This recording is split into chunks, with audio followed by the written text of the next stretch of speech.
Beleza, então chegamos à parte 2 do nosso segundo capítulo aí do curso de Termodinâmica e Estatística e Aplicações Computacionais. Qualquer dificuldade que vocês estejam tendo, vocês me falem e eu vou compartilhar a tela. Isso, vou compartilhar a tela. Muito obrigado. Valeu, Lucas. Bom, vocês estão vendo? Estão todos vendo aí agora? Sim. Beleza, sim, maravilha. Agora dá para ver. Show. Perfeito. Então, né, nessa parte 2 a gente continua nosso tratamento ali, né, desses tópicos fundamentais em mecânica clássica.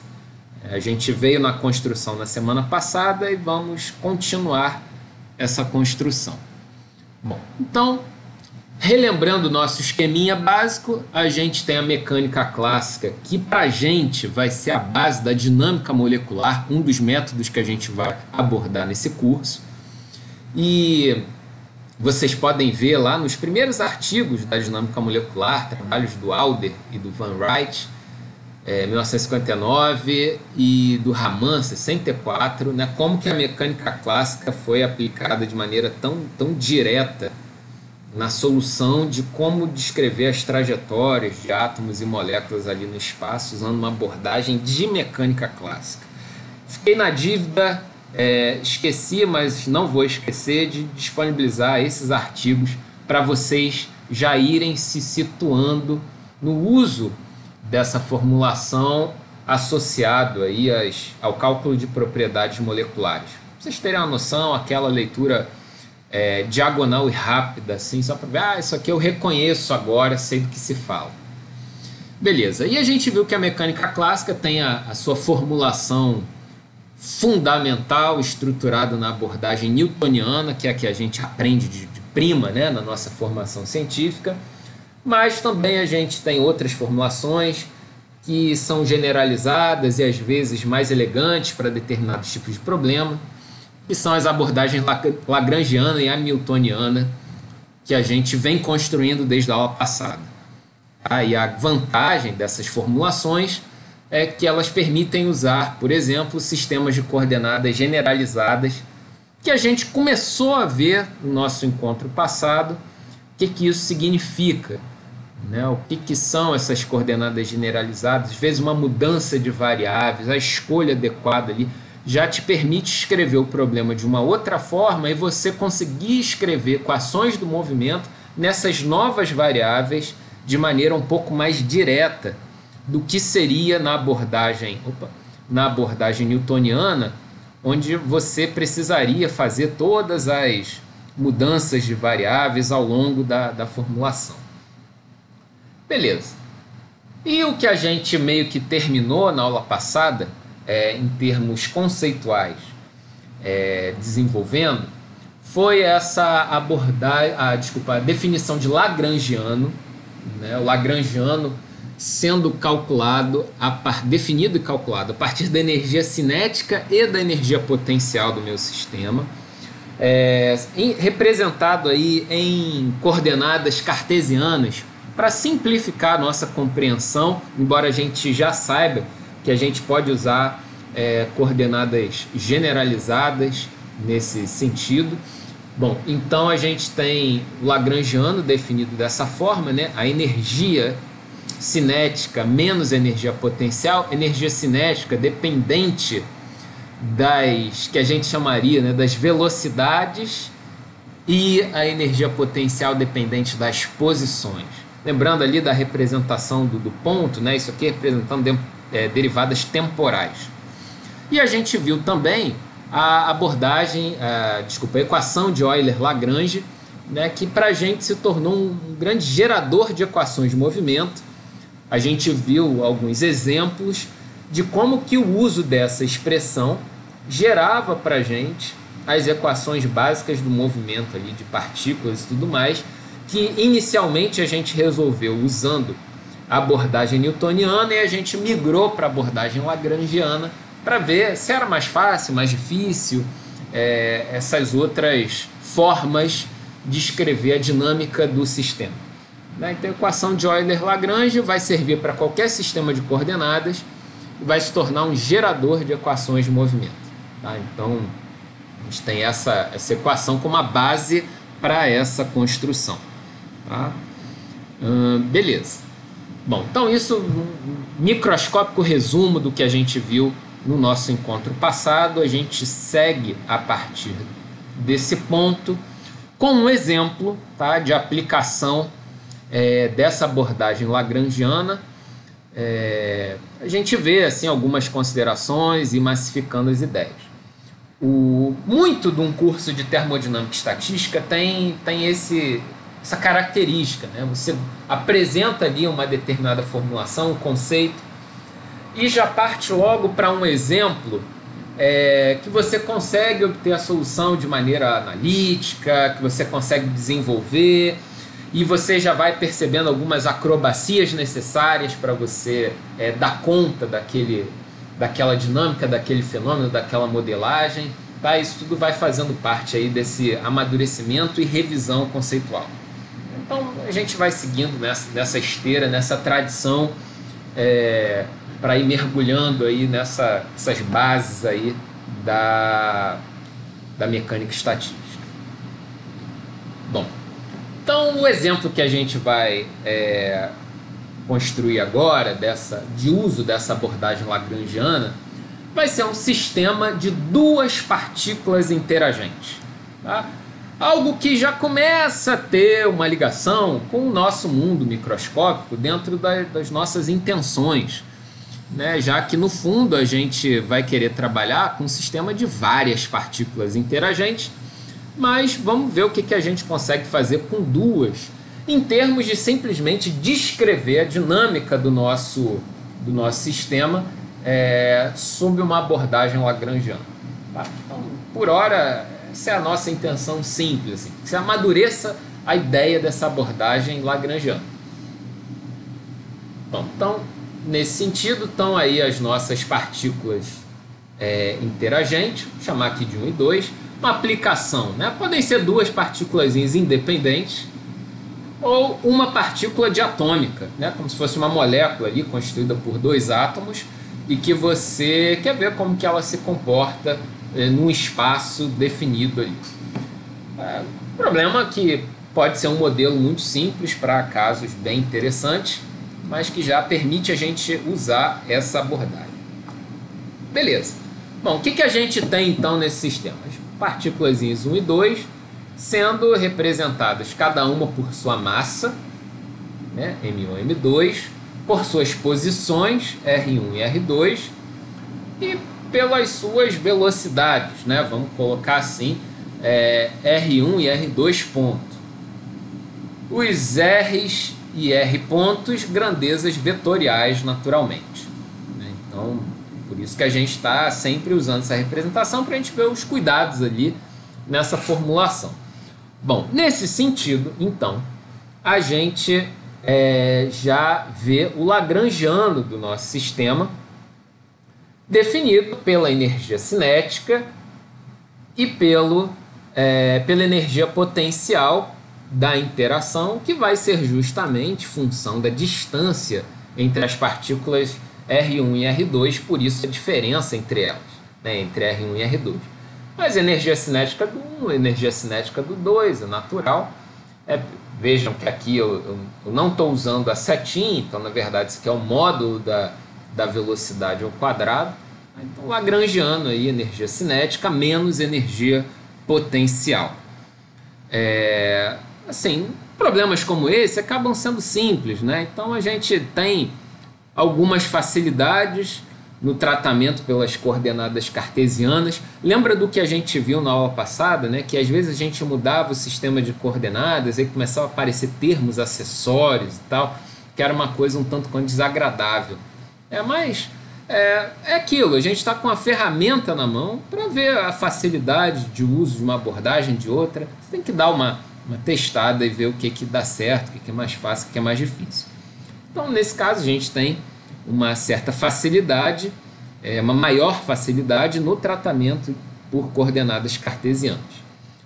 Bom, então a gente tem, a partir da nossa equação do movimento ali mais simples, né? A gente tem massa vezes a aceleração, como menos a derivada ali do nosso potencial, né? E aí um vetor normalizado apontando na direção da diferença R1 menos R2. Isso para a partícula 1, isso para a partícula 2. Então, essa é uma forma de representar aquele gradiente lá do potencial. No caso aqui, uma coisa muito simples, né? Porque esse potencial é função dessa diferença R1 menos R2. Então, vai ser a derivada de U em relação a essa diferença. E essa componente aqui representa um vetor normalizado, ou seja, ele varia de 0 a 1. Um vetor unitário, né? Apontando na direção R1 menos R2. Então, isso aqui é a norma do vetor, divide para ficar valor unitário.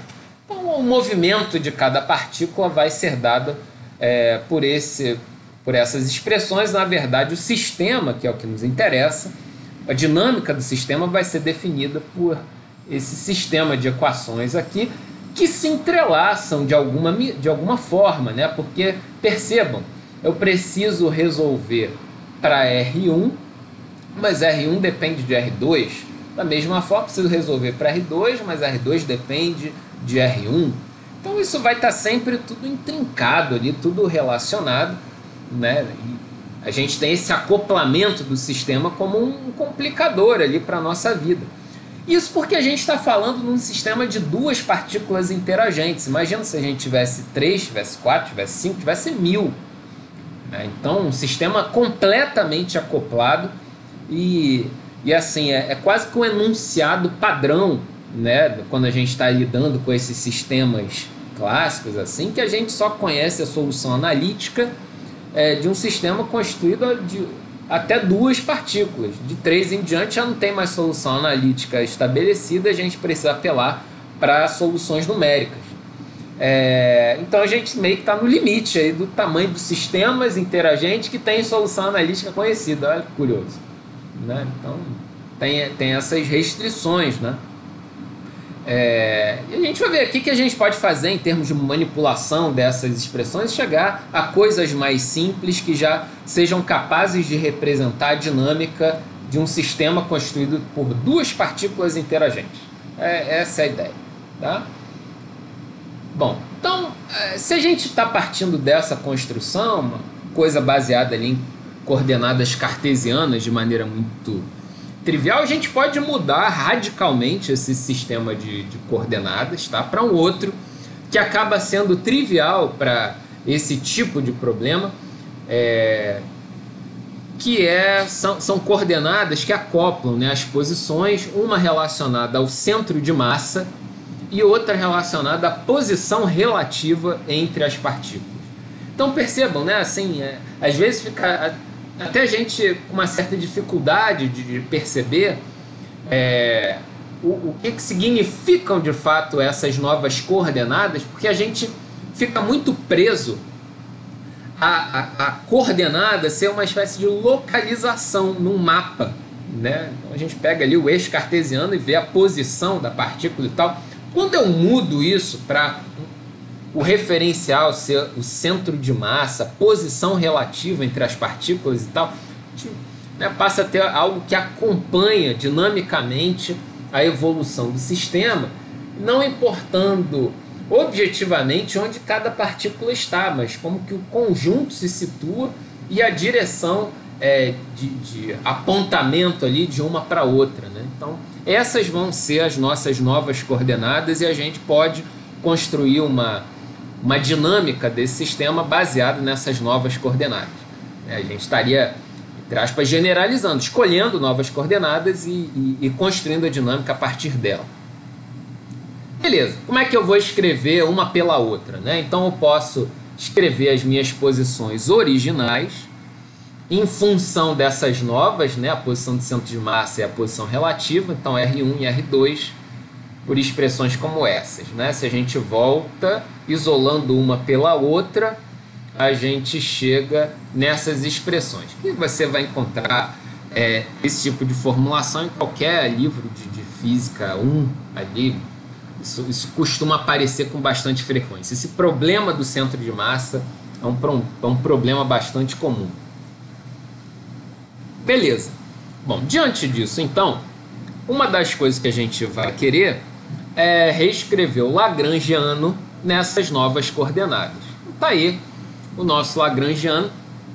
Você pode pegar uma folhinha de caderno depois aí desse nosso encontro e refazer essa expressão para ver se bate mesmo, se eu não estou mentindo para você, né? Se tem ali o selo Decotelli de veracidade dessa expressão, né? Você dá aquela conferida e ver se de fato é isso, porque vai aparecer uma grandeza nova aqui, né? Na verdade, se usa um acoplamento dessas grandezas, que é esse parâmetrozinho μ, que é a massa reduzida do sistema. Você já deve ter ouvido falar nisso, né? Quando a gente está lá nos cursos de Física 1, quando está se falando de corpos extensos e tal, né? Ou então desses conjuntos de massas pontuais, aparece essa noção de massa reduzida, né? Então a gente tem ali M1 vezes M2 sobre M1 mais M2. Depois você faz um exercíciozinho aí só para ver se bate essa formulação do Lagrangiano. Por hora, se você acreditar para a gente continuar aqui a nossa discussão, já está de bom tamanho. Nesse sentido, o que interessa? A gente construir as equações do movimento a partir desse Lagrangiano. O que a gente vai usar? As nossas equações, a nossa equação de Euler-Lagrange para cada uma das variáveis ali que se apresentam no Lagrangiano. Então, a primeira delas vai ser a derivada no tempo da derivada parcial do Lagrangiano em relação a r ponto, que vai ser igual à derivada do Lagrangiano em relação a r simples, né, que a gente vê aqui que não aparece r simples, então vai ser igual a zero.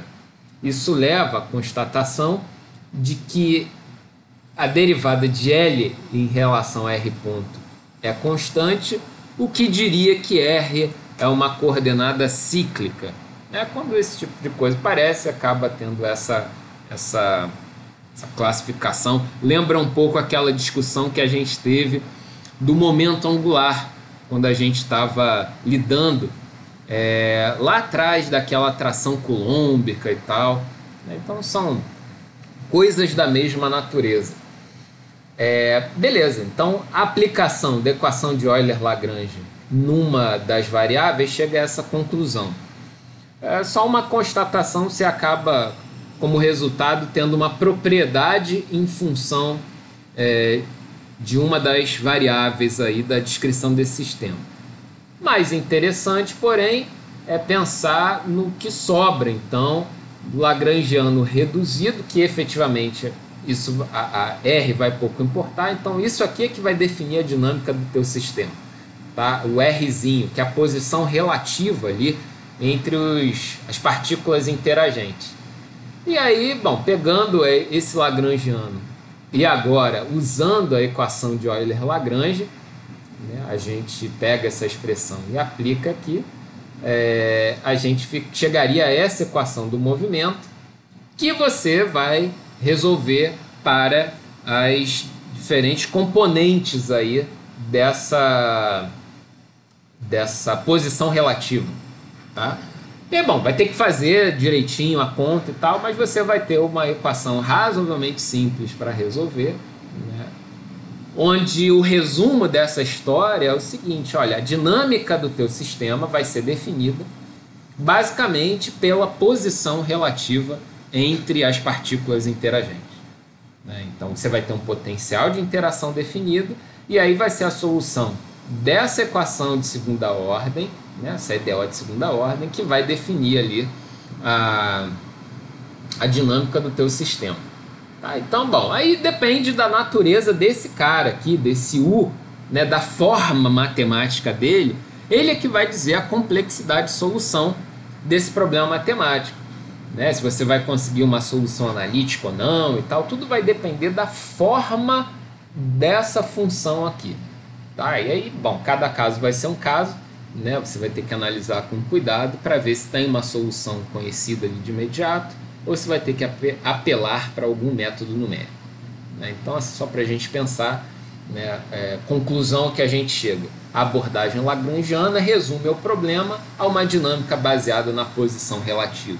Ou seja, essa variável R, né, setinha, vai ser a mais importante na definição da dinâmica do meu sistema. Mas quem vai dizer isso? A abordagem lagrangiana acaba me fazendo chegar a essa conclusão muito rapidamente, né? Se a gente tivesse que analisar ali pela abordagem newtoniana, de fato, se ia dar um pouco mais de trabalho, tá? Então, guarda essa informação, era o resultado mais importante que a gente tinha para chegar nesse exemplo. Tá. Então, assim, como esse exemplo adicional aí da abordagem lagrangiana, a gente fecha esses exemplos iniciais para a gente avançar para um próximo tópico dentro desse capítulo, que são algumas manipulações interessantes que a gente pode fazer para ir chegando em outras formas de dar conta dessa mecânica clássica. Nesse sentido, eu pergunto a vocês, vocês têm algum comentário, alguma dúvida a fazer nessa pequena construção que a gente fez até aqui?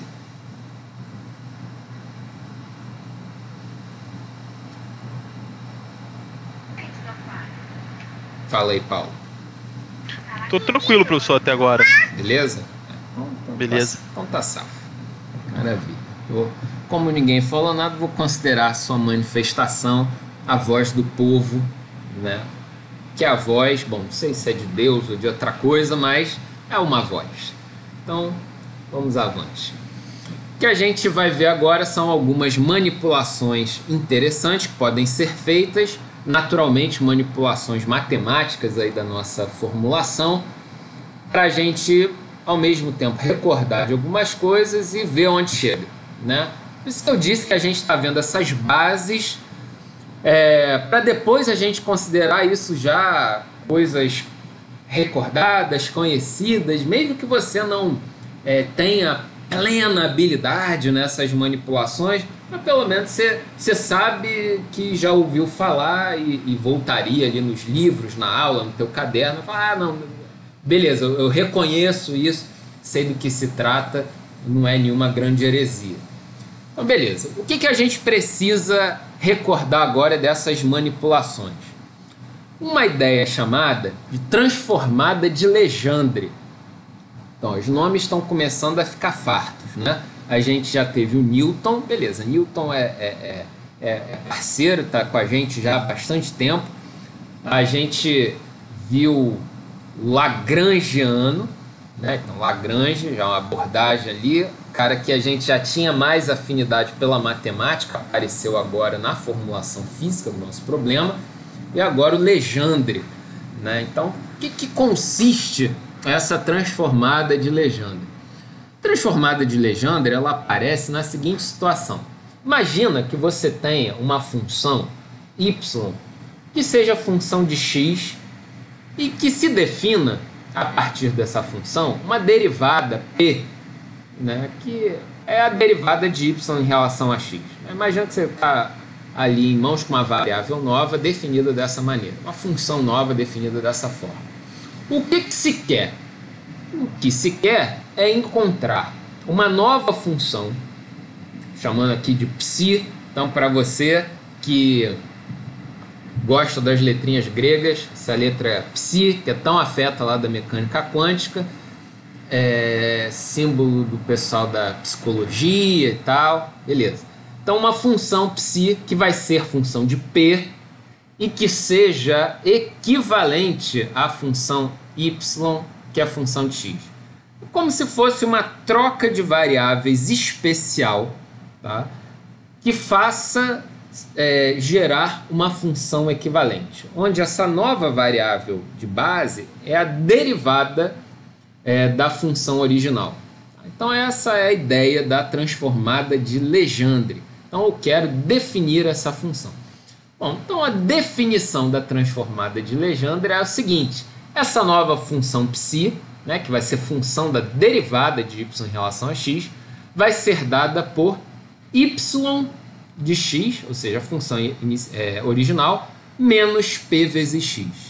Tá? Então, grava essa definição como sendo a transformada de Legendre da função y. Tá?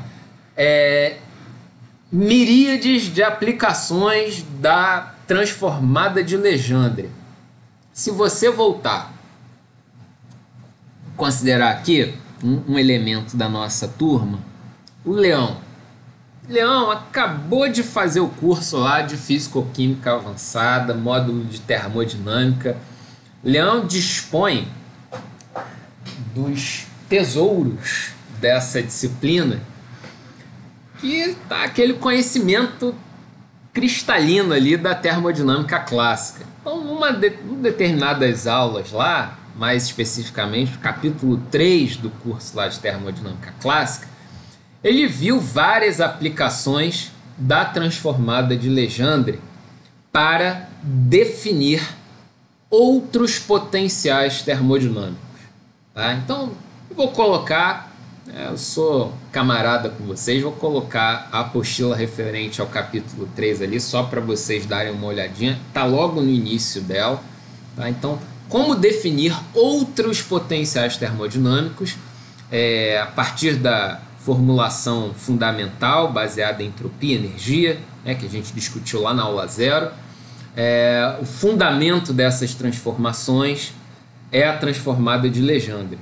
Tá? Então, para ver aplicações bem simples lá da termodinâmica clássica, mas aqui a gente vai ter que usar essa transformada de Legendre com uma malícia um pouco maior.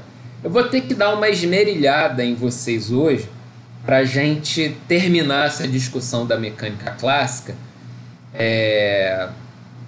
Não fiquem tão preocupados assim, se vocês, meu Deus, né, que maluquice é essa? Tal. Não, é só para vocês perceberem a ligação entre as coisas. Tá? Se vocês tiverem pelo menos um esquema na cabeça de como que se chega de um lado ao outro nessas formulações, isso já é bastante satisfatório.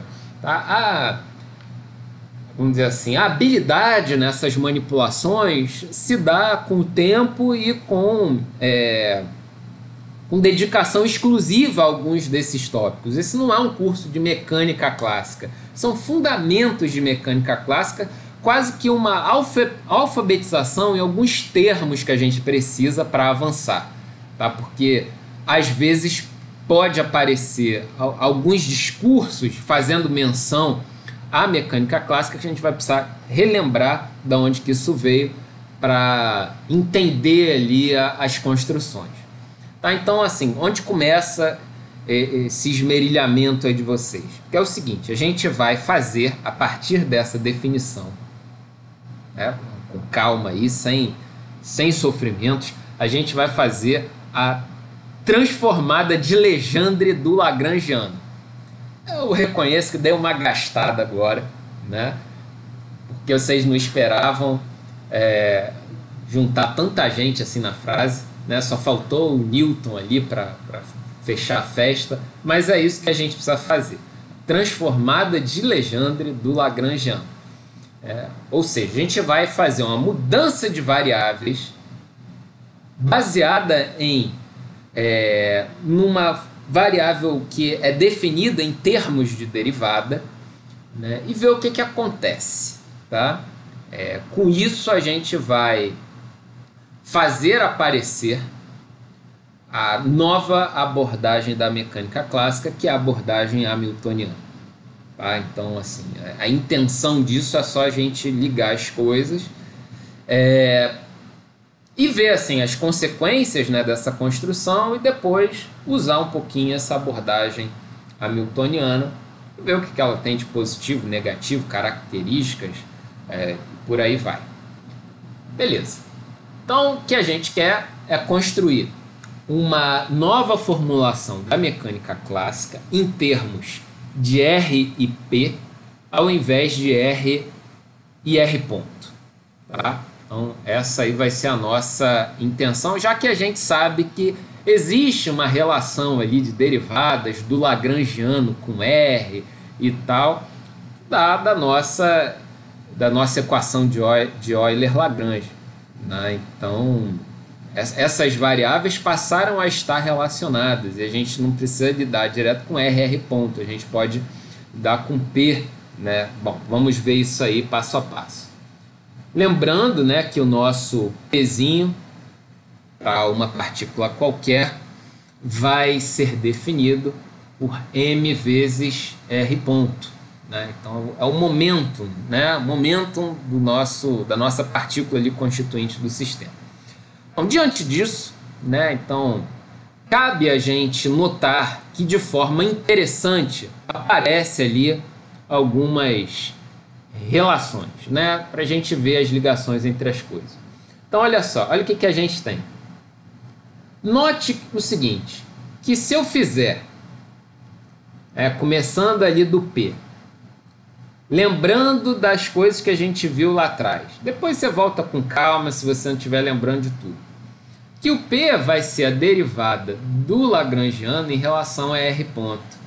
Então beleza, então a gente pode fazer essa conta, né? Derivar o lagrangiano em relação a R ponto. Manipulando essas expressões, né? Vendo a dependência aqui dos termos da energia cinética, da energia potencial, a gente fecha numa obviedade, né? Então assim, pelo menos, apesar de horrorosa essa notação, mas pelo menos a gente vê que ela é consistente, tá? Então assim, a gente chega de um lado no outro sem perda perda conceitual nessa representação. Então é só um teste de fechamento dessa formulação, né? Lembrando uma definição, uma relação de definição que a gente viu lá atrás, e ver que chega numa relação óbvia de definição clara ali do nosso momento. Beleza. Então, a partir disso, a gente pode aplicar a transformada de Legendre ao lagrangiano para buscar uma nova função baseada nas posições e momenta, né? Momenta o plural de momentum, né? Então, só rigor aí da escrita. Então, o que a gente quer no fundo é uma nova função que eu aqui, por enquanto, timidamente, estou chamando de L-til, tá? Sem nenhuma pretensão de dar nome a ninguém agora, nesse momento, mas o que a gente quer é fazer uma formulação baseada em R e P. Tá? Então, vamos chamar aqui por hora de L-til. Bom, como é que vai ser isso? A gente vai precisar usar a transformada de Legendre do nosso lagrangiano. Então tá aqui a nossa construção, tá? Então nosso L-til, né, a partir do nosso lagrangiano, menos as relações ali de derivada, tá certo? Então basicamente a aplicação da transformada de Legendre. Ok. Visto a definição ali, né? Assim, um pequeno detalhe, desculpem, tá faltando aqui um pontinho nesses termos aqui. Eu vou consertar isso para colocar os slides certos na plataforma, tá? Então a transformada de Legendre é definida em termos de R e R ponto, que então está faltando, né, R1 ponto, Rn ponto, e os R pontos definidos em termos do momentum sobre a massa. Então eu vou consertar e colocar lá. E aqui aquela parte ali da derivada menos a função de referência. Bom, ok. Então a relação entre essa nova função e a aplicação dessa transformada de Legendre. Ok, então está aqui certo, né? Está na forma correta. Beleza. Que ao substituir lá o nosso lagrangiano, né, os termos e fazendo a composição, olha que a gente chega, né? Então tá aqui o nosso lagrangiano, substituindo ali por P e tal, e lembrando do termo de interação, termo potencial do nosso sistema, mas aqui aquele termo referente às derivadas, né? Então esse está aqui diretamente relacionado a esse. Perceba que aqui eu já faço uma mudança de variáveis, né, da definição lá do R ponto em função do momento. Beleza. Onde que a gente chega? Por conta dessas frações aqui, né, desse meio e o menos e tal, olha o nosso resultado. Menos somatório desse produto aqui de P por P, menos a energia potencial. Olha, isso aqui a gente sabe que isso aqui também é conhecido. A gente então vai definir, a partir desse resultado, uma função nova, que é o resultado da operação ali, da transformada de Legendre do Lagrangiano, que a gente vai chamar de H. H vai ser menos essa transformada de Legendre do Lagrangiano, tá? Esse H vai ser o nosso hamiltoniano. Então é isso. Hamiltoniano nada mais é do que a transformada de Legendre do Lagrangiano. Ou seja, vai ser uma forma de descrever a dinâmica do meu sistema, uma abordagem particular da mecânica clássica, baseada nas posições e nos momentos das partículas, dos elementos constituintes do sistema, definido como menos a transformada de Legendre do Lagrangiano. O que isso quer dizer? Que o meu hamiltoniano, para um sistema de partículas qualquer, seria dado por um somatório do produto ali vetorial dos momentos sobre 2m, mais o termo potencial. Mas mais do que isso, que eu acho que é o grande significado físico do nosso hamiltoniano, essa volta toda, né, essa manipulação pesada, tanto quanto notação difícil e tal, mas assim, o hamiltoniano ele traz para a gente uma vantagem do ponto de vista conceitual nessa abordagem da mecânica clássica. Se a gente olhar com cuidado esses termos que a gente dispõe aqui, eles são, na verdade, a soma da energia cinética com a energia potencial. Ora, o que isso representa em termos da nossa dinâmica? Isso representa a energia total do nosso sistema.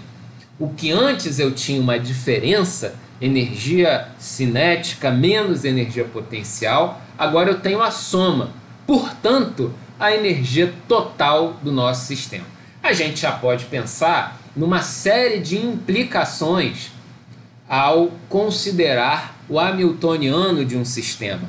Por exemplo, sistemas que não haja forças dissipativas, o hamiltoniano se conserva, por exemplo, porque a energia total se conserva. Se eu for capaz de calcular o hamiltoniano de um sistema sem a presença de forças dissipativas, eu vou encontrar um valor constante o tempo todo. Isso pode ser, já maldando coisas lá na frente, tá? Uma forma de avaliar a qualidade de um método numérico que vai dar conta da dinâmica de um sistema construído a partir do seu hamiltoniano. Eu posso fazer uma perguntinha simples ali para ver se o método numérico é preciso ou não. Mas vem cá, a energia do sistema se conserva? Porque se não conservar, por conta de erros numéricos, né? Não é uma questão física, mas erros numéricos, eu vou estar descrevendo falsamente a dinâmica do meu sistema, porque a dinâmica baseada em hamiltoniano obriga que a energia total se conserve na ausência de forças dissipativas. Então, a grande vantagem que a gente tem em lidar com a abordagem hamiltoniana é que é como se a gente estivesse lidando diretamente com a conservação de energia do meu sistema. Porém, o que tem mais interesse assim, do ponto de vista da dinâmica é que vai ser a partir desse hamiltoniano que a gente vai conseguir construir as equações de movimento do meu sistema.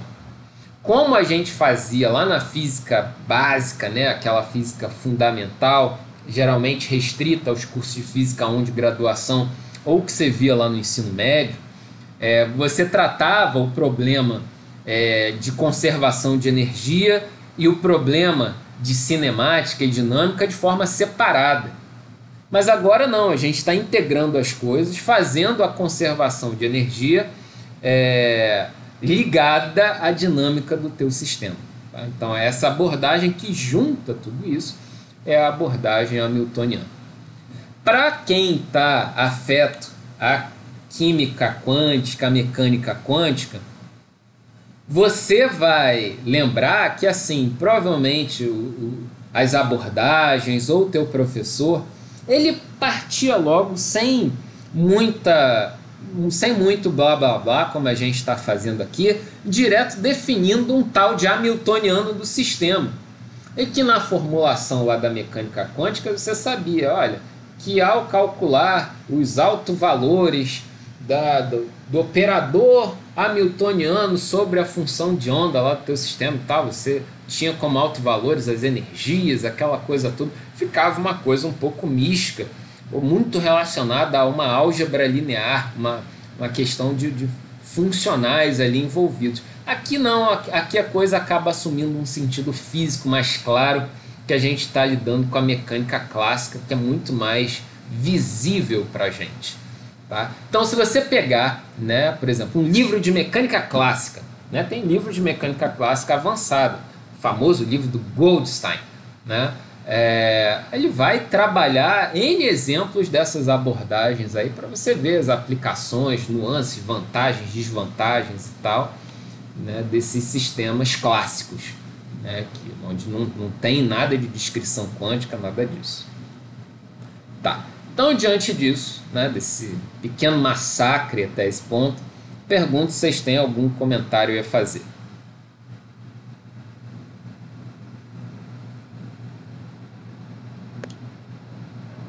Não, acho que tá tranquilo. Para mim tá tranquilo.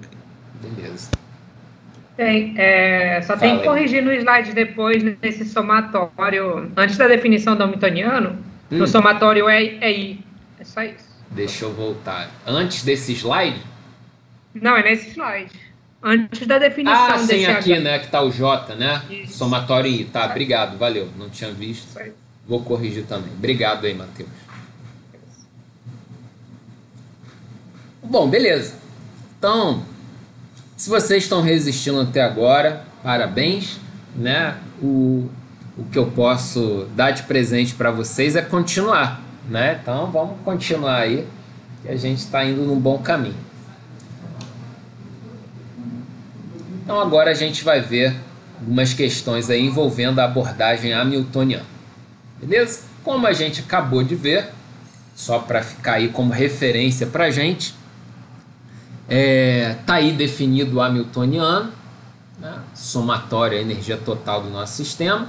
Tem a vantagem do ponto de vista teórico, né? Porque a gente vai estar pensando em energia total.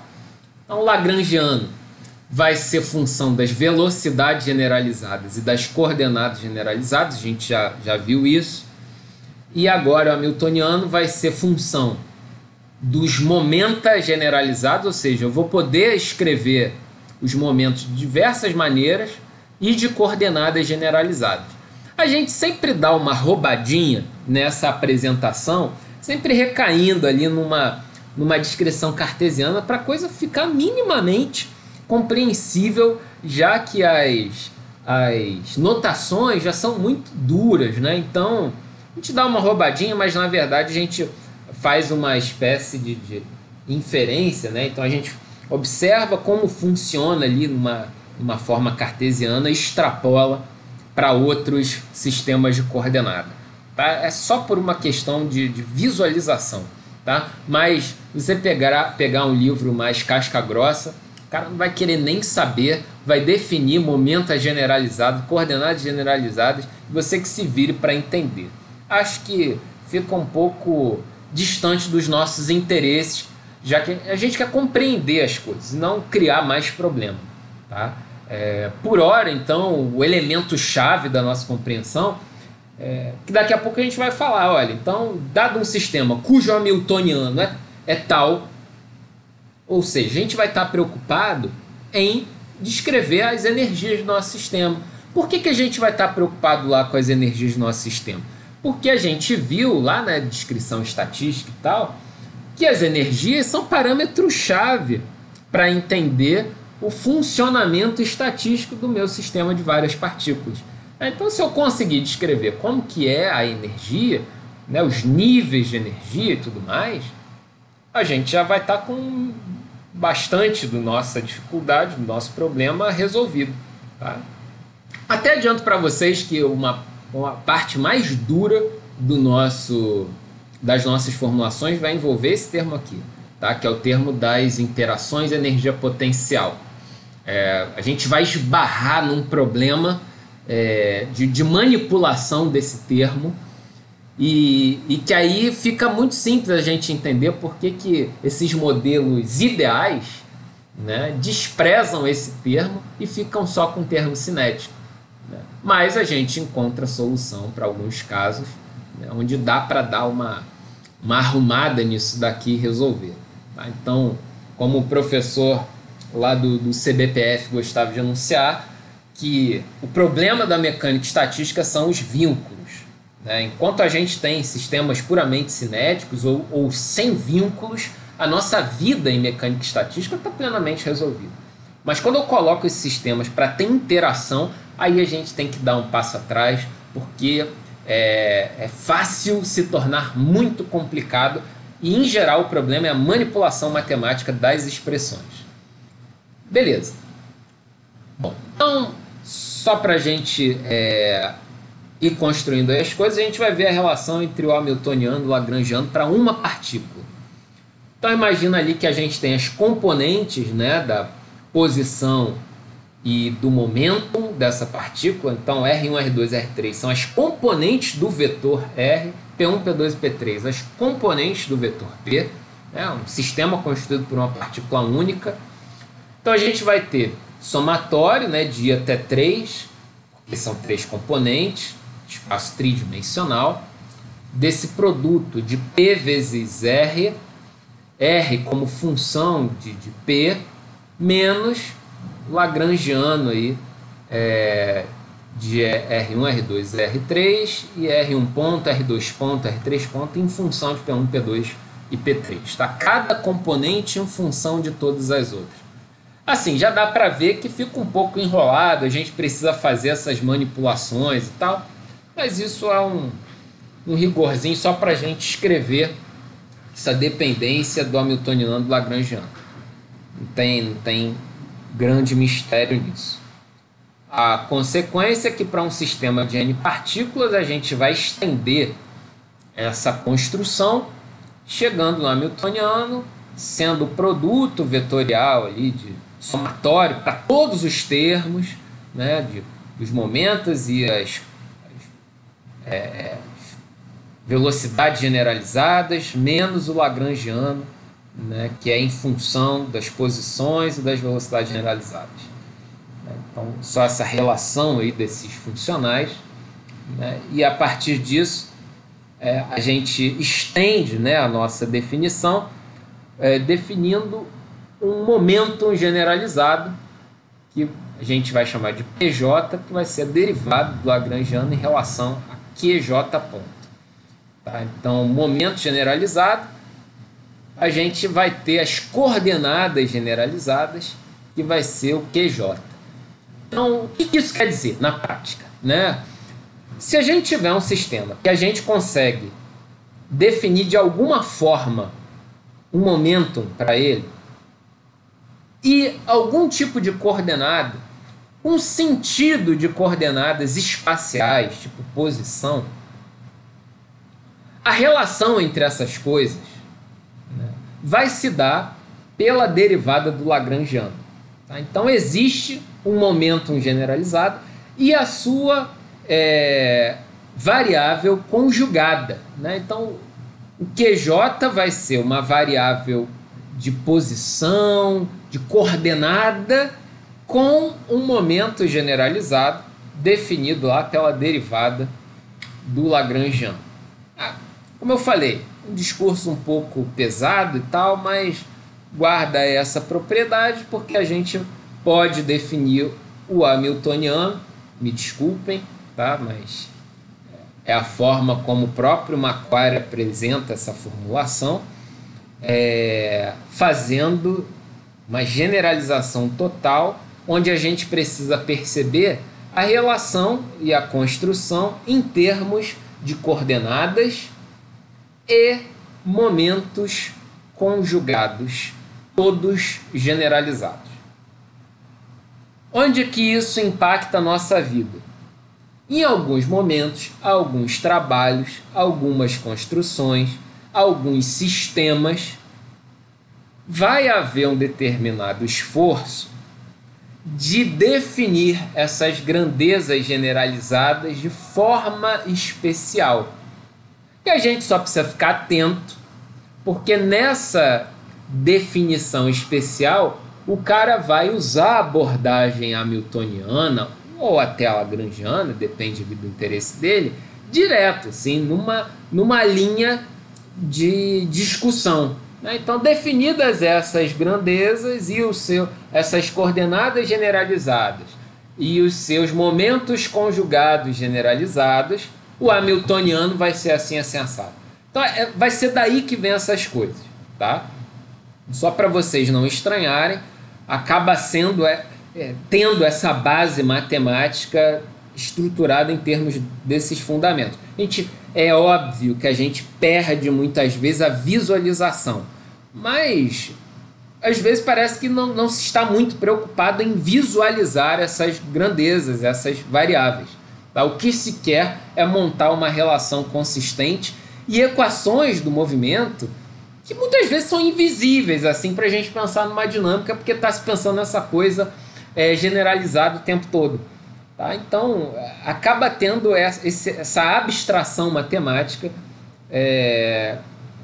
relaxa e aceita, né? Porque isso é muito já bem estabelecido. Tá? Então, fiquem tranquilos só para organizar as ideias. Beleza. Diante disso, a gente tem as equações do movimento na formulação hamiltoniana. Ou seja, se o nosso hamiltoniano vai ser dado em termos de coordenadas generalizadas, seus momentos conjugados generalizados, a gente vai ter ali o termo de energia cinética e o termo de energia potencial. Para essas coisas, né, partindo lá da nossa definição da transformada de Legendre do Lagrangiano, supondo que não há dependência explícita com o tempo, essas dependências explícitas nos libertam daquele sofrimento de aplicações, regra da cadeia e tal, não. São só dependências implícitas, ou seja, a gente sabe que no fundo tudo depende do tempo, mas na forma como as equações se apresentam isso não está dado explicitamente. Então a gente pode pegar essa expressão aqui e fazer o diferencial dela, né, com base nesses termos, no PJ, no QJ e depois no Lagrangiano, em função das suas variáveis de base. E lembrando da nossa equação de Euler-Lagrange e da definição do momento generalizado. Então, juntando essas coisas, tá, a gente chegaria numa expressão mais simples que vai ser dada por essa expressão. Tá? Beleza, assim, eu vou deixar para vocês um micro trabalhinho de casa aí, que obviamente já é uma questãozinha ali da lista 2, que é só a partir disso juntar com isso e chegar nisso. Tá? Então vou botar aqui verificar, para a gente não perder tempo nisso, que seria só massacre de manipulação, não agregaria valor a alguma discussão, mas é porque esse último resultado vai ser interessante para a gente, né? O resultado dessa passagem, essa expressão aqui, vou transcrever ele lá na próxima página para a gente partir dele. Então tá lá, tá? Mesmo resultado ali daquela manipulação. Ok, guarda esse resultado. Agora a gente vai vir para um outro caminho. Tá? Então a gente vai pegar a derivada total do nosso hamiltoniano. Bom, isso se você lembra lá da nossa aula 0, isso você sabe fazer. Derivada total é simples, né? Porque você pega, vai diferenciando ali em relação a todas as componentes, né? Sem nem pensar muito. A questão que a gente tem a partir desses resultados é o seguinte: ó, dadas essas expressões, eu consigo fazer uma comparação entre as coisas, né? Então, esse é o ponto, né? Então, assim como a na aula 0 lá, que era aquela revisão de termoclássica, a gente compara as coisas e vê se tem alguma relação útil, algum sentido e tal. Então, por comparação, a gente chega nessas relações, né, do Q ponto, uma derivada do hamiltoniano em relação aos momentos generalizados, e o P ponto, derivada do hamiltoniano em relação às coordenadas generalizadas. Essas, vocês a essa hora já não tiverem querendo ir embora, espero que não, tá? Mas essas equações, da forma como elas estão dadas aqui, elas são as equações do movimento de Hamilton. Tá? Vantagens dessas equações: elas definem um conjunto de equações diferenciais de primeira ordem. Tá? Então, como a gente viu lá na formulação lagrangiana, na formulação newtoniana, o que a gente tinha eram EDOs de segunda ordem. Aqui a gente está com EDOs de primeira ordem, que a gente sabe que são mais fáceis de serem resolvidos.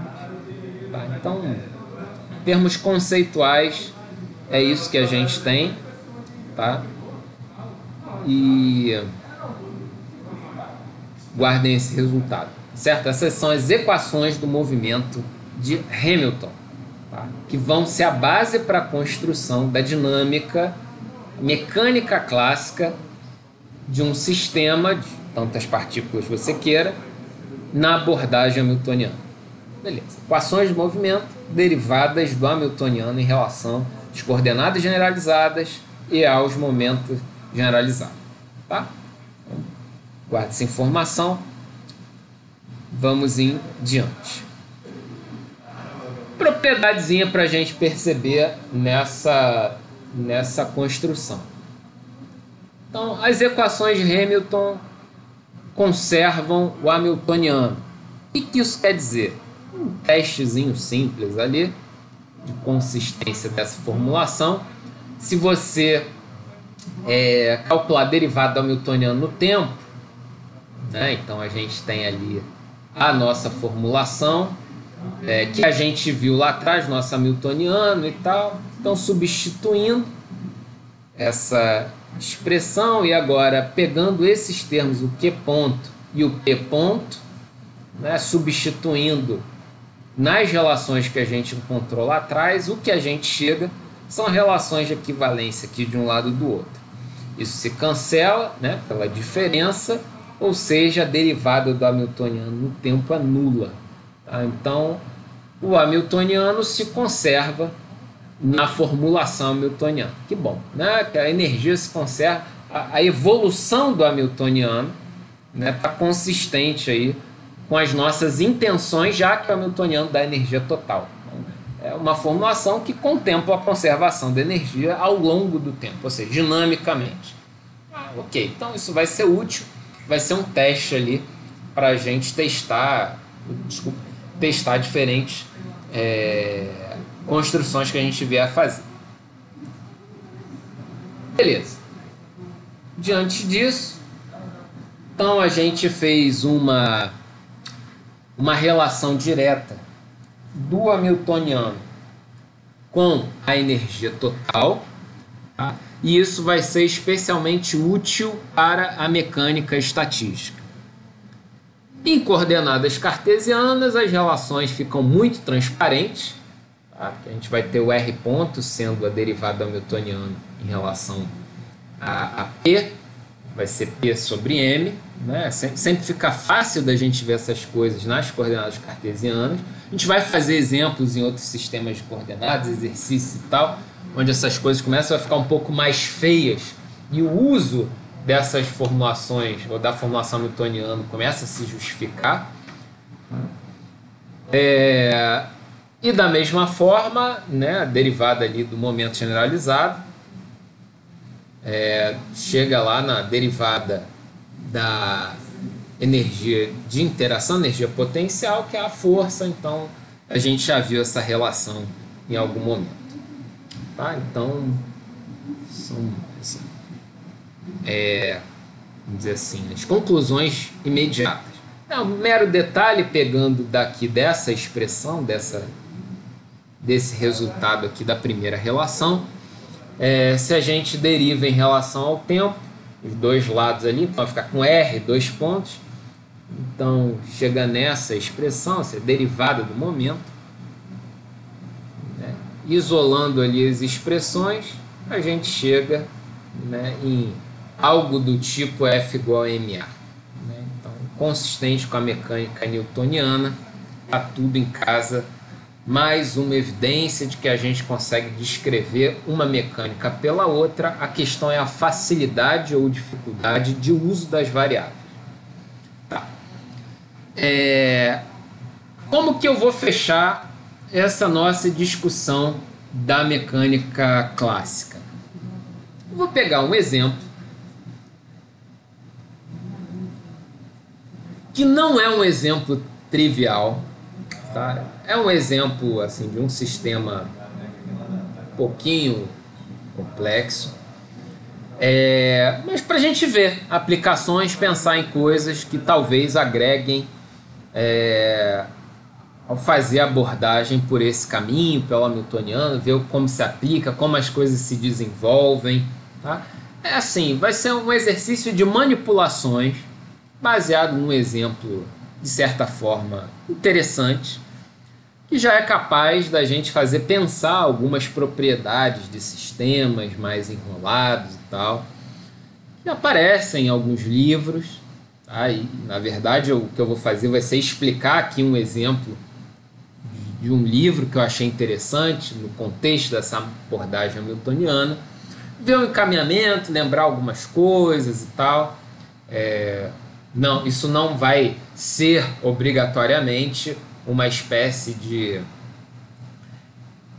ponto de partida para coisas muito mais grandiosas. Não, é um mero exemplo, um tanto quanto despretensioso, para ilustrar a complexidade, ilustrar as manipulações, ilustrar uma série de coisas aí nessa abordagem hamiltoniana, tá? Então, o que a gente vai querer ver de aplicação aí dessa abordagem hamiltoniana? O nosso sétimo exemplo vai ser um modelo clássico de uma cadeia de polímero livre.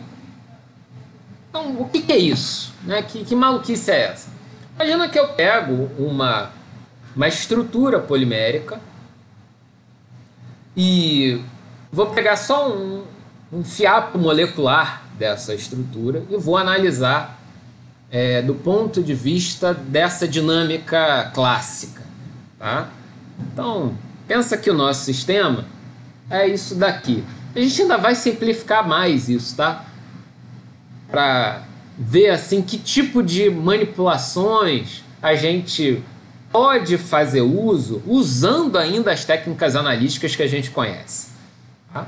Então, pensa que a gente tem isso na prática. Um modelo de bolas e molas, tá? Sequencial, necessariamente sequencial, representando uma molécula muito comprida, alguma coisa assim, que seria um polímero e livre, tá? Livre. O que é o livre para a gente?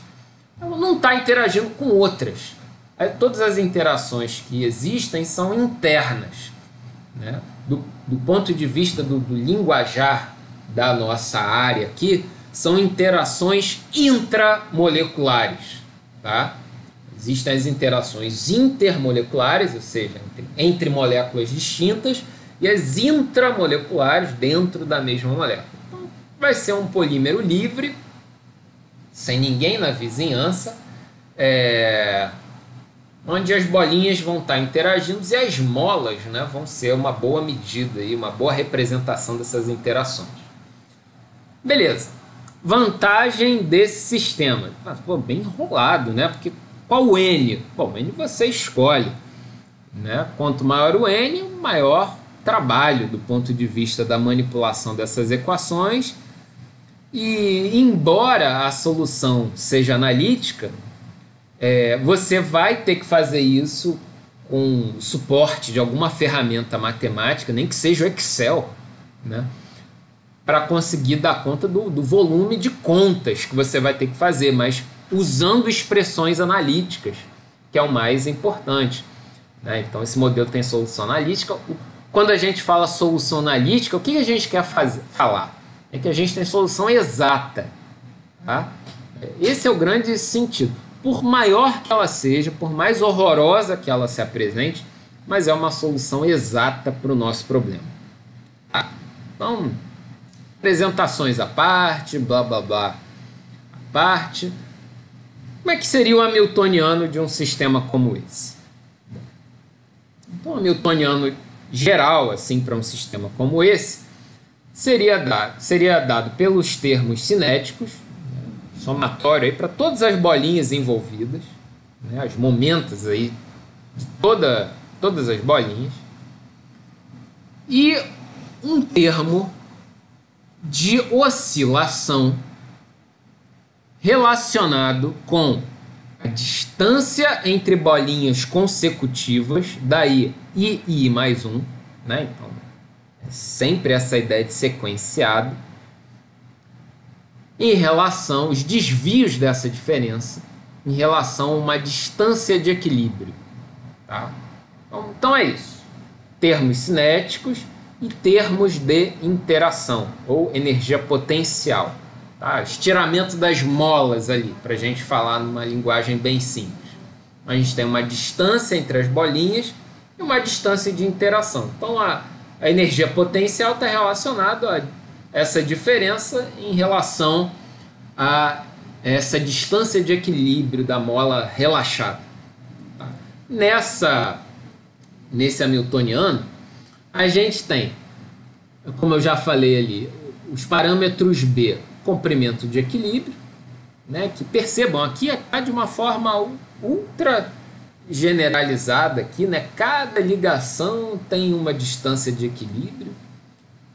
Por uma microsimplicidade, a gente diz que todas as bolas têm massas iguais, poderia não ter, né? Você poderia criar uma regra de formação para dar valores diferentes a essas massas, mas vamos botar uma pitada ali de simplificação, dizer que todo mundo tem a mesma massa, tá? E N vai ser o tamanho aí, dessa cadeia. Tá? Então são N partículas conectadas. Beleza. Para além, tá? Para além da confusão matricial que você já pode estar pensando que isso vai dar, a gente vai simplificar ainda em mais um degrau esse nosso problema, tá? Buscando inicialmente a solução do caso, né? Vai reduzir a dimensão desse problema, buscar a solução do caso 1D, ou seja, a minha molécula ela não vai ter a possibilidade de viajar no Y e no Z. Vai ser uma molécula deitada ali, em cima de uma régua, né, cujo único movimento dela vai ser ao longo do eixo X. Então imagina, né, uma sequência de bolinhas conectadas por molas. Essa dinâmica pode ser representativa para muita coisa, um polímero e tal, né, que tem uma tradução química muito imediata. Reflexões a respeito disso podem tocar problemas envolvendo cristais unidimensionais, né? Bom, o céu é o limite, mas a simplificação que a gente vai fazer nesse ponto é essa. A gente vai resolver aqui o problema 1D, tá? que depois alguém pode pegar o 2D e ver o que aparece de novidade ali na construção, que vai ser justamente as mudanças de dimensão do sistema. Tá? A dimensão do sistema, ela causa mudanças nas propriedades. Tá? Então, é isso. Então, por hora, só para a gente começar a brincadeira, ver um pouquinho, a gente vai ver o simples aí, unidimensional. Tá. Então, estamos aqui com o hamiltoniano unidimensional desse nosso sistema de massas e bolas. Massas e molas, desculpa. É massa e bolas. Massa e molas. Os momentos e, agora, uma versão muito mais simples, essas distâncias relativas e em relação à distância de equilíbrio. Tá? Beleza. Transcrito aqui a minha expressão, só para a gente ficar acompanhando as mudanças. Então, assim, uma coisa que se pode fazer para ir agregando valor nesse nosso modelo que é ruim, né? Tem muita variável envolvida e as coisas estão muito relacionadas. O hamiltoniano, ele tem uma característica que na hora de derivar em relação a uma das variáveis, vai aparecer a outra e tal, fica embolado. Né? Vejam que a dependência entre essas coisas, né, são os vínculos do sistema. A questão é, será que é possível escrever essas coisas de outra maneira? Né? Então, você pode pensar, por exemplo, numa mudança de variáveis, maliciosa, obviamente, né, que você vai falar, nossa, né, eu nunca pensaria em um troço desse, mas a gente é conduzido a pensar, não tem problema. Então tá aí a mudança de variáveis, tá? Vai ser uma grandeza eta i, que vai ser xi menos xi0. Tá, ok. Qual a vantagem? Bom, eu estou sempre em relação a uma posição inicial da minha variável x. Tá? Então é como se eu fixasse ela a partir de um ponto e fosse analisar sempre o movimento em relação àquele ponto onde ela estava lá no instante inicial. Consequência, né? Consequência e requisito. Primeiro, no instante inicial eu tenho que obedecer a distância de equilíbrio ali. Nosso sistema de massas e molas está em repouso e equilíbrio. Né? Nossa escolha aí dessas variáveis para essa manipulação. Ok. Então, o resultado disso é que eu já me livro de uma grandeza aí na formulação do meu hamiltoniano. Tá? Que eu tiro essa distância de equilíbrio e passo a ter uma relação direta entre as propriedades das bolinhas envolvidas e não mais uma propriedade da mola, né? Que seria a distância de equilíbrio. Então, assim, conceitualmente, eu já me livro de uma relação de vínculo. Tá? Mas percebam, né, aqui eu já começo a ter que lidar com o momento definido em termos de eta. Né? Então, percebam aqui esse detalhe, né, na nossa formulação. O hamiltoniano vai ser dado dessa forma. Ok. Equações do movimento. Bom, a gente sabe que o nosso eta ponto vai ser o momento nesse sistema de coordenadas eta dividido por m. Então, a gente tem as equações aí do p ponto para cada uma das interações usando as equações de movimento lá do Hamilton. Tá? Então, consequência das aplicações das equações de movimento do Hamilton. Tá? Equação do n ponto, equação do p ponto. Tá? O que a gente tem aqui, por enquanto? A gente tem essa relação de equações de primeira ordem do momento em relação às coordenadas generalizadas eta. Tá, ok. Isso aqui, né, que liga uma bolinha a outra de forma recursiva, do início ao fim, né? Gera uma relação de recorrência para todas as bolinhas do meu sistema, me permite, sem grandes mudanças, sem grandes complexidades, gerar, com base no mesmo sistema de coordenadas e para as mesmas variáveis, as equações de segunda ordem para a variável eta. Então, eta1, etaI, para todas as do meio, e etaN, vão ser resolvidas a partir dessas relações de recorrência. Ok, né? Isso foi uma simples manipulação matemática. Vantagem que eu tive desse processo: consegui escrever as equações. Consegui escrever as equações do movimento ou as equações da dinâmica dessa variável eta para todas as bolinhas, descrever a posição em cada instante. Tá? São equações de segunda ordem que, naturalmente, vai nos exigir condições iniciais para a variável eta e para a variável eta ponto de todas as bolinhas no instante inicial ali, tá? Condições iniciais. Tá? Então é isso. A dinâmica dessas variáveis eta vai ser definida por essas equações, todas acopladas, mas são EDOs ali de segunda ordem. Enquanto for EDO, a gente tem um mínimo de afinidade. Enquanto não é EDP, a gente está, tanto quanto, rindo de orelha a orelha. Tá. Vamos em frente. Qualquer dúvida, gritem aí.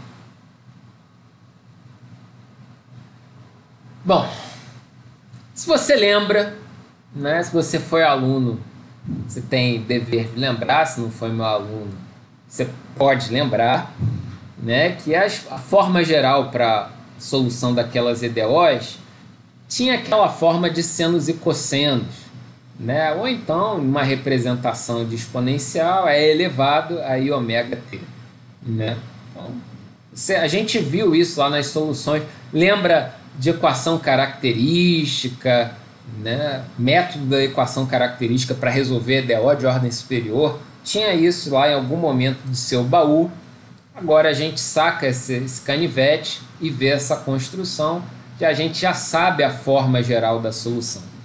O que a gente tem de vantagem nisso é o seguinte, que pegando essa forma geral e substituindo naquelas equações de segunda ordem anteriores, a gente consegue estabelecer relações, ok, concordo, são feias, tá? Porque são todas baseadas em somatório, tá? Mas lembra, o que a gente sempre queria, né, era extrair as relações de coeficientes. Descobrir os coeficientes, que às vezes era difícil nessas soluções de equações diferenciais. A gente tem alguma similaridade aí entre essas formas e tal, né? Bom, são a consequência imediata de aplicação dessa forma geral nas equações anteriores. Ok. Acompanhem o raciocínio por enquanto. Estamos diante dessa relação, né? Sem grandes dificuldades aqui na visualização, porque somatório de exponencial é simples, né? Derivada disso a gente vai derrubando ali o argumento, né? Então, só para recordar. Então, beleza. Essas equações, embora horrorosas, elas devem ser satisfeitas independentemente, de forma isolada, para cada E i ômega kt, né? Para cada senos e cossenos ali encontrados, chegando a uma equação de autovalores. Então, uma equação que vai ser dada nessa forma, ou seja, o vetor de coeficientes vezes um ômega k ao quadrado, vão ser aqui os nossos autovalores, e uma matriz A, né, que vai ser matriz aí que vai permitir a gente construir essa equação de autovalores, definida pelas relações recursivas ali. Aí você, obviamente, teria que fazer uma rascunhada ali no caderno para ver a cara dessa matriz A, tá? Não, mas você relembra ali das relações anteriores, tem uma cara dessa, matriz com uma tendência diagonal e tal. Beleza. O que a gente quer são os autovalores e os autovetores, né? No caso aqui dessa equação, está com tudo dado aqui. Ok. Esses ômega-Ks que a gente vai encontrar nesse processo de solução, eles têm um sentido físico para a gente. São chamadas de frequências dos modos normais, ou seja, são as frequências representativas do nosso processo de vibração ali das bolinhas e molas, como se fosse a decomposição do nosso sistema de movimento em frequências características que definem a dinâmica desse sistema acoplado e oscilatório ao mesmo tempo. Então, se eu consigo encontrar essas frequências desses modos normais, eu consigo decompor o meu movimento, a minha dinâmica, né, em todas essas componentes vibracionais ali, olhando só uma direção do meu sistema. Tá? Então, para isso a gente precisa resolver essa equação de autovalores. Tá, ok. A partir daquela equação e tal, resolvendo o problema, a gente chega numa relação para os nossos ômega-Ks, tá? Que vão ser dados explicitamente por essa relação, ok, por enquanto, né? Então, com isso, eu descubro todos os modos normais. Tá, ok. Em termos simples, a gente já foi capaz de descrever minimamente ali a dinâmica do sistema, porque eu caracterizei os modos de vibração. Vamos botar mais uma pitadinha aí, né, nessa construção, para a gente ver mais alguns detalhes. Tá. Se a gente quiser estender um pouquinho mais essas transformações variáveis, tem uma que pode ser útil, tá? Que vai levar a gente a novas variáveis, e essa transformação de variáveis ela vai ser baseada numa matriz U, uma matriz rigorosamente escolhida, que ela é montada de forma que as colunas vão ser os autovetores de A. Os autovetores A, desculpa, encontrados ali naquela equação de autovalores. Então eu organizo todo mundo em colunas e monto essa matriz U, de forma que essas minhas novas variáveis, que estão sendo aqui chamadas de zeta, vão ser calculadas dessa maneira. Tá. Qual a vantagem? Bom, só uma agregação ali de conhecimento para a gente visualizar as coisas. O que eu ganho? Eu ganho, nessa mudança de variáveis, uma formulação absolutamente mais simples do meu termo de interação. Olha só, eu tenho agora os meus termos de momenta generalizada, ok, e tenho também os meus termos de interação dados isoladamente para cada partícula. Ora, isso é muito melhor em termos matemáticos do que ficar considerando aquelas diferenças. Portanto, fiquem espertos se às vezes os trabalhos gastarem uma energia danada para fazer mudanças de variáveis assombrosas, visando ganhar alguma vantagem matemática no hamiltoniano. Tá? Fiquem atentos a isso, porque ainda assim a gente chegou nesse resultado, a gente conseguiu descobrir as frequências e tal, tudo mais, mas ainda assim seria possível descrever essa dinâmica com outras variáveis, desacoplando as variáveis, tornando-as mais explícitas. Mas aí, lógico que a gente precisa ter essa criatividade demoníaca de descobrir que mudança de variáveis é essa. É óbvio que isso não é nada trivial, tá? e às vezes tem trabalhos exclusivos em fazer essas manipulações, evidenciando a possibilidade dessa mudança de variáveis. Então, olha como é que é possível resolver esse problema fazendo essa mudança de variáveis macabra aqui. Aí o cara mostra uma nova solução elegante, né, para o problema. Ok, estamos quase acabando aqui. Bom, voltando ali às nossas frequências vibracionais, você pode perceber o seguinte, coisas que também aparecem. Se eu faço o K igual a 1, aqui 0, cosseno de 0 é 1, o menos 1 é 0, qualquer coisa vezes 0 é 0, a gente chega nessa frequência 1, né? K ali, K igual a 1, 0. Isso é um termo que também aparece nessas abordagens aí desses sistemas oscilatórios, que é um termo chamado Zero Frequency Mode, ou modo de frequência zero. Está relacionado às translações do meu sistema. Termo que às vezes aparece e o pessoal quer ficar usando linguajar cheio de firula. Tá? Ao invés de falar de translação, o cara vai falar do modo de frequência zero. Aí fica feio, mas mais uma forma de expressar as translações. O sistema não oscilatório. Tá. E aí, as equações do movimento para cada modo normal nesse sistema de coordenadas novo passa a ter essa cara, que é muito simples, e a gente já teria as soluções diretas em senos e cossenos, né? O que é horrível é chegar nessa formulação. Mas, ok. Bom, fechando então esse exemplo, a gente vai fazer um exemplo no exemplo. Tá? Só uma brincadeirinha, pegar um caso n igual a 3. Com n igual a 3, a gente calcularia as frequências ω1, ω2, ω3, em função ali de ω, que é a frequência característica da mola, né? Sistema original lá das interações lá de trás. Com isso a gente conseguiria construir a matriz U dada pelos autovetores naquele processo, então estão todos aqui definidos.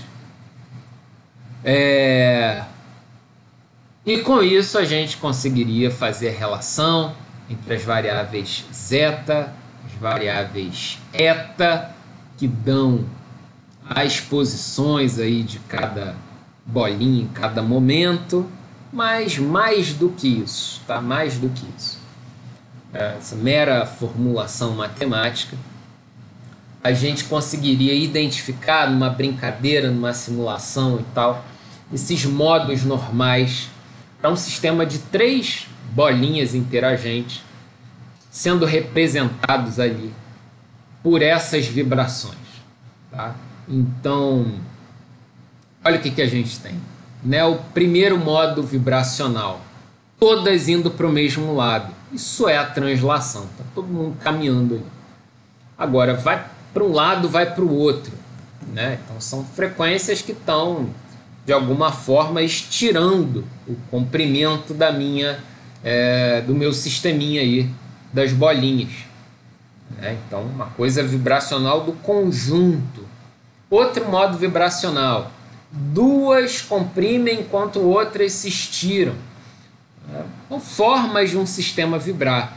Pensa que, por exemplo, você pode ter uma análise, aí já seria aqui uma aplicação, de repente, você pegar a dinâmica de um sistema tipo um alcano, né, um hidrocarboneto de ligações simples ali, vai aumentando o N para ver como que essa dinâmica vibracional vai acontecendo. Você pode relacionar essas coisas, pelo menos tentar relacionar essas coisas com espectros vibracionais que você mede experimentalmente usando as tractanas aí da química analítica. Você pode pensar que esse sistema é um sistema por hora unidimensional, pensar em sistemas agora bidimensionais, né? Onde você vai ter acoplamentos de direção. Então você vai ter vibração na horizontal, vibração na vertical, e essas coisas oscilando de forma diferente, gerando dinâmicas novas. Imagina que isso seja uma rede, por exemplo. Imagina que isso possa ser uma folha de grafeno. E as múltiplas vibrações daquela rede de átomos de carbonos ali estabelecida. Aquilo vai ter uma característica. As interações entre as camadas nem se comparam às interações em camadas, nas camadas, né? Então são dinâmicas próprias. Isso vai impactar resistências mecânicas, coisas desse tipo. Às vezes, no aspecto da física, da mecânica estatística, análises de sistemas como esse já vão revelar muito dessas dinâmicas desses sistemas reais. Agora, a gente obviamente vai ter que fazer uma consideração sobre a proposição desse sistema e a capacidade dele de representar o nosso sistema real, né? Aí você vai ali aumentando a complexidade de pouco em pouco. Tá. Vamos lá. Se você sobreviveu até aqui, você ganhou a primeira medalha no nosso curso. E essa medalha te abre a porta para continuar a nossa discussão, que é começar a trabalhar na mecânica estatística propriamente dita, envolvendo cálculo de propriedade, a partir do nosso próximo encontro. A gente fechou então aqui esses fundamentos muito gerais, com o objetivo de dar uma maior parrudez de linguagem para vocês, pensar algumas coisas diferentes e tal. E a partir de agora a gente vai partir para aplicações. Garanto a vocês que tudo que a gente fizer a partir de agora vai ser substancialmente mais simples do que a gente viu nessa aula e na aula anterior. Então acaba sendo ali até uma separação dos homens dos meninos, ou entre as mulheres e as meninas, né? Passando disso, vocês, bom, beleza, eu me sinto confortável, ou pelo menos vivo até agora, dá para continuar. Nada do que vem será pior do que isso que a gente viu nesses dois encontros. Então, se isso tranquiliza a vida de alguém de vocês que já está desesperado, né? Se isso é o capítulo 2, imagina o 3. Não, a gente vai simplificar bem as coisas a partir de agora, tá? Bom, então para fechar aqui a nossa gravação, pergunto se tem alguma pergunta, alguma questão, alguma dúvida que vocês queiram deixar registrado aí. Paulo, fala, Paulo. Tudo tranquilo, professor. Tranquilo? Só rever as aulas anteriores. Beleza aí. Tá assustadoramente tranquilo aí pro Paulo, né? Mas vamos em frente. É cria da casa, professor. É verdade, vocês gostam dessas coisas. É. Beleza, alguém da graduação, alguém da química, algum comentário ia fazer? Roberta? Não, nada por enquanto. Beleza. Jacqueline, vai ter alguma simulação com esses sistemas de polímeros? Então, por enquanto ainda não tive condições de pensar em nada assim para a gente fazer nesse ponto, tá? Nesse ponto. Acho que seria um pouquinho precipitado a programação dessas coisas, mas a gente pode, com o passar aí da nossa caminhada, tentar fazer sim, né? Vamos ver. Pensar, não sei, teria que até pesquisar um problema factível, simples o suficiente para ser representativo nessa nossa construção. Vamos ver, tomara que dê, né? Porque assim, a gente já viu. Isso é uma dinâmica em uma dimensão, né? Pois é. Vamos ver, de repente. Não é algo em termos de simulação, não é algo tão difícil. Mas o negócio é saber explorar esse resultado, calculando as coisas. Não sei, vamos ver. Pode ser um dever de casa para mim, né? Tentar bolar alguma coisa nessa direção. Beleza. Deu.